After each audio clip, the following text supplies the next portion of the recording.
Je voudrais d'abord m'adresser aux enfants et ensuite aux parents, parrains, marraines à l'Assemblée. Chers enfants, vous avez suivi pendant des mois et des mois des temps de séances de caté. Vous avez vécu votre belle retraite ce mercredi. J'en étais témoin. Et vous voici donc prêts pour vivre cette première des communions. Alors j'aimerais vous poser une question. Est-ce que vous avez passé un examen de catéchèse en fin d'année et est-ce que vous l'avez réussi? Elle se regarde et elle se demande quelle est cette question. Je comprends. Parce que la réponse est non. Vous n'avez pas passé d'examen.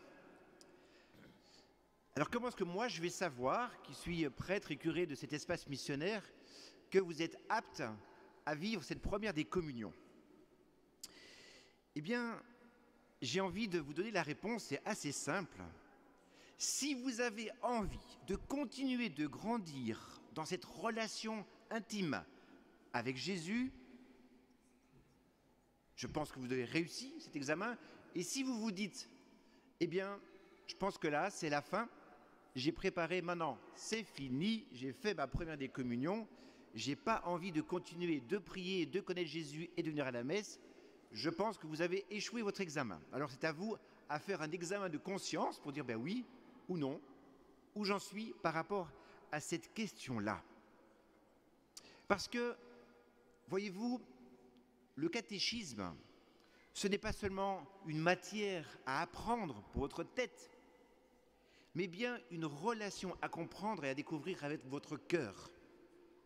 C'est une relation, c'est découvrir qui est Jésus et d'avoir le désir de le connaître davantage. Vous avez découvert un ami qui est toujours là, qui s'appelle Jésus, et maintenant, mais continuez à le découvrir. Imaginez que vous avez votre meilleur ami que vous avez découvert durant cette année et que vous vous dites, voilà, on est au mois de juin, merci pour tout ce qu'on a vécu, salut, je préfère qu'on arrête notre relation ici. Eh ben, dis donc, bonjour votre amitié, hein. Si c'est ça un ami, c'est plutôt superficiel, assez décevant comme réaction de votre part. Il en va de même avec Jésus. Vous avez appris à le découvrir, il va se donner à vous, mais de grâce. Continuez à le faire découvrir, et à l'aimer. Vous savez, j'ai un demi-siècle, j'ai des cheveux blancs, j'ai 50 ans. Eh bien, je peux vous dire que mon plus beau trésor de ma vie, c'est cette relation avec le Seigneur. C'est ça qui me rend heureux, comme prêtre. Et beaucoup de personnes dans notre assemblée ici pourraient dire pareil. Oui, Aurélie, je sais que tu as un ami qui s'appelle Jésus. Et je pourrais pointer comme ça à beaucoup de paroissiens. Et dire, Père Thibaut, tu es prêtre parce que je sais que tu as Jésus comme ami. C'est ça notre force. Alors, pour la première fois de votre vie aujourd'hui, vous alliez recevoir Jésus en vous. Il va se donner à vous pour fortifier cette relation. Alors je voudrais vous poser une question. Pourquoi faites-vous cette communion aujourd'hui? Alors il y a plein de réponses à cela. Je voudrais vous donner 5 réponses qui sont comme 5 désirs des 5 doigts de la main. Accrochez-vous. Premier désir, c'est que vous répondez à l'appel de Jésus. Certes, vos parents vous ont un petit peu encouragé, je l'espère, à vivre ce sacrement, à vous y préparer, mais je pense que c'est surtout parce que vous répondez à une invitation de Jésus. Vous avez entendu les cloches? Elles sonnent. Elles disent « Oh, il y a une invitation. Levez-vous tous, gens de Reims et des alentours. Les cloches sonnent, je vous invite à participer à un repas, à une fête. » Il disait à ses apôtres « Mais j'ai tant désiré partager ce repas avec toi. » Il disait sur la croix « J'ai soif que le monde puisse être là aujourd'hui. Quelle joie d'avoir une église qui est pleine. » Jésus envoie des invitations tout le temps. Il dit à Zachée, viens, je veux demeurer chez toi. il envoie des invitations et les serviteurs sont conviés à venir aux noces de l'agneau. Et des fois, les gens ne répondent pas. J'ai mes occupations, mon bœuf, mon papa qui va pas bien, etc. Je ne viendrai pas. Vous entendez ces cloches? Voilà, ça correspond exactement à mon homélie. C'est trop beau. Deuxièmement, vous allez communier parce que vous croyez que ce petit morceau de pain que vous allez manger, ce n'est pas du pain, mais c'est Jésus. Jésus qui se donne à vous. Ceci est mon corps, ceci est mon sang. Avec notre raison, on comprendra que ce n'est que du pain et du vin. Mais avec notre foi, nous assurons et nous sommes certains que c'est le corps de Jésus qui se rend présent à chacun de nous. Et donc, si nous allons communier, c'est parce que nous savons que c'est Jésus qui se donne à nous.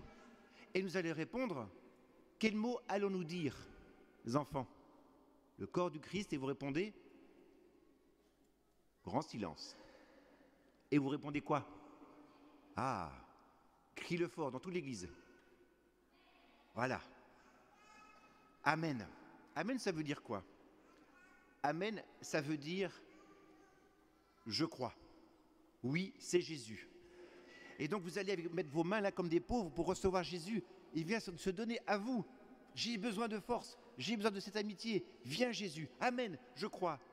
De grâce, dites toujours Amen. Et vous aussi, les adultes, des fois il y a des gens qui disent rien du tout. Corps du Christ. Mais si c'était un trésor ou une liasse d'argent ou un gros diamant, vous verrez, ah oui, amen. Alors de grâce, dites Amen. Je crois en toi Jésus, tu es là, tu te donnes à moi. Ah, mais quel cadeau je reçois. Parce que je reconnais cela. Amen. Troisièmement, vous allez communier parce que vous aimez Jésus. Et que comme je lui disais, c'est un ami. Et il va vous faire grandir dans cette amitié. Votre meilleur ami, vous ne pouvez pas faire progresser votre relation avec lui, avec elle, si vous ne prenez pas du temps pour mieux l'aimer, pour mieux la faire grandir, cette amitié. C'est tellement important. Devenez les amis de Jésus, disait le pape Benoît XVI aux enfants qui préparaient leur première de communion dans une belle homélie qu'il avait faite. Une grande sainte, Sainte Thérèse de l'Enfant de Jésus, disait « Ce fut un baiser d'amour, je me sentais aimé et je lui disais aussi « Je vous aime, je me donne à vous pour toujours ». Manuscrit 35. Donc il y a ce cœur brûlant qui fait qu'on vient communier. Est-ce que vous avez déjà pris un sachet de thé que vous mettez dans l'eau froide? Un cœur qui est froid ne diffuse rien. Un sachet de thé, quand vous le mettez dans l'eau brûlante, il se diffuse. Si nous avons le cœur brûlant, il se diffuse.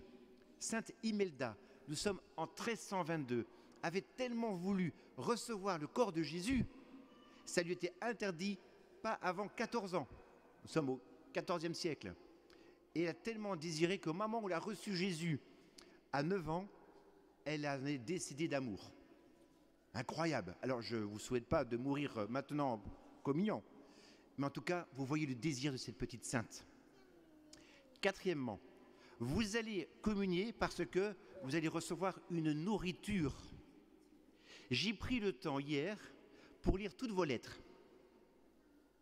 J'ai regardé vos joies, vos difficultés, vos envies, ce que vous dites à Jésus, c'est très beau. Merci pour ces belles lettres.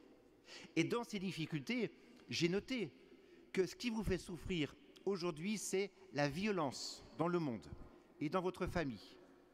C'est que vous êtes isolé dans la cour de récréation de temps en temps, pas d'amis, que votre papa vous a quitté, il est au ciel, que vous vous sentez seul, que vous pouvez pleurer de temps en temps. Tout ça vous fait souffrir, évidemment, et on est de tout cœur avec vous tous, on vous soutient. Mais justement, il y a cette amitié avec Jésus qui est là et qui vous fait traverser les difficultés. Donc c'est des forces que vous recevez. Les enfants, levez la main, vous tous, si vous mangez tous les jours. Bien haut les mains. Ok, baissez les mains. Levez la main ceux qui mangent une fois par jour, minimum. Au moins une fois par jour. Ah là, c'est pas vrai, vous mangez tous les jours. Levez la main, je suis certain. Les enfants, vous mangez au moins une fois par jour, non? Oui? Ma question est trop compliquée. Ah, ok. Baissez la main. Levez la main ceux qui mangent au moins 2 fois par jour. Ah, ça commence à venir. Baissez la main. Levez la main ceux qui mangent au moins 3 fois par jour. Ah, ok, nous y sommes. Et levez la main ceux qui ont des petits goûters et des 10 heures. Ok. Donc au moins 4-5 fois par jour. Pourquoi? Parce que votre corps en a besoin. D'accord? Votre âme a aussi besoin de force. Si vous ne mangez pas Jésus, vous allez mourir spirituellement. Comme votre corps meurt si vous ne mangez pas tous les jours. C'est-à-dire c'est une nécessité. Donc vous allez prendre des forces où elles sont pour toute la semaine à l'Eucharistie. Et enfin, je termine, 5e point. Regardez, nous sommes nombreux ici. Nous avons besoin d'être ensemble. Vous venez ici pour être en famille. Vous avez été baptisés et vous demandez Jésus pour faire un corps et vous allez vous avancer 2 par 2, vous allez recevoir Jésus et ensuite vous allez prier tous ensemble là-bas à côté. Avec vos parents qui vont vous regarder, vos amis qui sont là. Quelle joie d'être ensemble. Un chrétien seul est un chrétien en danger. Si en sortant de cette messe, vous ne venez plus avec d'autres chrétiens vous nourrir et fortifier votre relation, vous allez sécher intérieurement. Donc vous avez besoin de cette famille. Soyez les bienvenus. On est content, on espère vous revoir. Et tous ceux qui sont là également. Voilà donc ces 5 raisons que je résume. Vous répondez à l'invitation de Jésus, vous reconnaissez Jésus présent dans l'Eucharistie, vous faites grandir votre amitié avec lui, vous prenez des forces pour traverser les difficultés et aussi vous faites partie d'une grande famille. Voici 5 raisons, mais il y en a plein d'autres pour lesquelles vous venez vivre votre première des communions. Chers adultes, je termine avec vous en vous disant que normalement, quand vous avez fait baptiser votre enfant, vous avez répondu à la question du diacre ou du prêtre, est-ce que vous êtes prêt à faire grandir et à éduquer vos enfants dans la foi et à lui apprendre à aimer Dieu et son prochain comme le Christ nous l'a enseigné? Et vous, parents, vous avez répondu oui, je m'y engage. Eh bien, merci, parce que vous avez continué à faire grandir votre enfant. Et il est là maintenant pour demander la première des communions. Ça va être émouvant. On est heureux pour eux. Mais merci de continuer à les faire grandir. Merci parents, merci parrains, merci marraines, à prendre soin de cet enfant et la faire grandir. Et nous aussi, notre assemblée, nous sommes là pour faire grandir ensemble l'âme de chacun de nous. Petits, âgés, grands, moins grands, qu'importe, que nous puissions être comme des chrétiens, nous recevant du Seigneur, en nous faisant grandir les uns les autres, en prenant soin les uns des autres. Nous sommes ici une communauté, et nous voulons être une communauté accueillante, chaleureuse, pétillante de joie, pour que chacun rencontre Jésus, l'aime, le fasse aimer, et devienne ainsi des disciples missionnaires. C'est notre vision, c'est ce que nous voulons vivre. Seigneur, merci pour toute cette première des communions de ces enfants. Merci pour ses parents et tous ceux qui les accompagnent. Merci pour notre assemblée qui prie pour chacun d'eux. Donne-nous de grandir dans l'intimité avec toi. Et je te prie ici pour toutes celles et ceux qui sont loin de toi, qui ont besoin de ta force, de ta présence pour traverser les difficultés. Viens Seigneur sanctifier notre assemblée. Merci de prendre soin de nous à travers tes sacrements, à travers l'Eucharistie et à travers l'intimité personnelle que tu as avec nous par la prière. Viens tous nous bénir, Seigneur. Amen.